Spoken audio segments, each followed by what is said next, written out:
Good morning everyone. সকাল হয়ে গেছে। আজকে একটু তাড়াতাড়ি আমি ঘুম থেকে উঠেছি, অন্যদিন একটু দেরি করে উঠি। আজকে 7টার মধ্যে উঠে পড়েছি। এত ঠান্ডার মধ্যে আমি ভাবতে পারিনি যে আমি 7টার মধ্যে উঠতে পারবো। তা যাই হোক, এই বছরে একটা মানে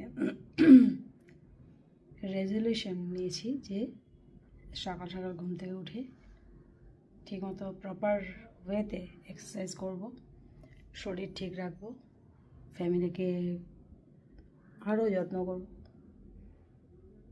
যাতে ওরাও ঠিক থাকে। যাই হোক, আস্তে আস্তে সব কিছু তোমাদের সাথে শেয়ার করব আমার এই ফ্যামিলি ব্লগে। তোমরা দেখতে থাকো। গলার স্বর কিন্তু অনেক ভেঙে গেছে ওয়েদারটার জন্য। একটু রোদ উঠলেই আস্তে আস্তে ঠিক হয়ে যাবে। চলো নেক্সট ভিডিওর জন্য এবার আমি প্রিপারেশন নিতে হবে। চলো টাটা।